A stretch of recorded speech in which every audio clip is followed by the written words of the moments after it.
Mungu kwa hicho ambacho tumekipata inshallah. Umezungumzia ndoto yenu, miongoni mwa ndoto zenu msimu kuchukua ubingwa. Gap la alama zaidi ya 7 dhidi ya Young Africans. Pengine hili unaliona kuwa ni kuweza kutokea kwa namna yote?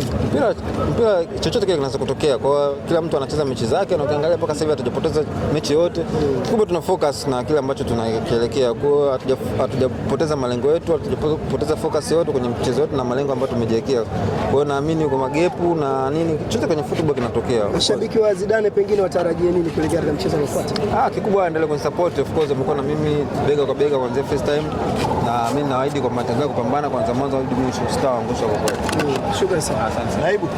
Kwa hiyo kikubwa ni naweza kusema kwamba tunafuata maelekezo ya mwalimu, siku na tusisitiza tuende uwanjani tukaenjoy basi. Ukiwa na maana mlikuwa na nafasi ya kufanya vizuri zaidi katika mchezo huu. Of course tulikuwa tunaweza kupata namba 3 lakini tumekosa kupata moja, alhamdulillah.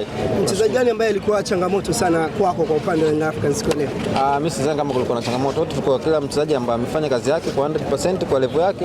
Of course kila mtu kapambana kwa nafasi yake kuitetea timu yake. Mashabiki wa Azam wameonekana kufurahishwa na performance ya leo. Pengine hilo walitarajia kuelekea katika mchezo unaofuata? Of course tunashukuru Mwenyezi Mungu kwa ile ambacho tunakipatia. Namshukuru pia mwalimu amekuwa akipambana sana kututia moyo na kusisitiza zaidi kwamba tukiingia uwanjani tukaenjoy, tusiona pressure yoyote. Nadhani hicho ndio kikubwa ambacho sisi tunapata confidence kutoka mwalimu.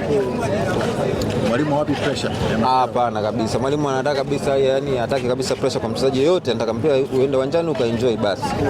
Hicho ni kitu ambacho kinatupa pia hope na imani na confidence zaidi ya kufanya vizuri. Mwalimu ameweka target yake nini msimu? Anatamani kwa timu kumaliza nafasi ngapi?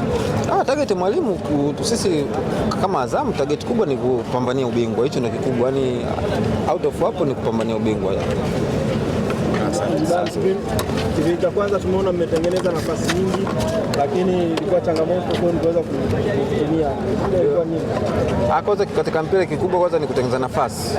Swala la kutumia nafasi latokea katika football. Kwa kikubwa tumetengeneza nafasi, alhamdulillah haijatokea, haijaa bahati. Tunamshukuru Mwenyezi Mungu.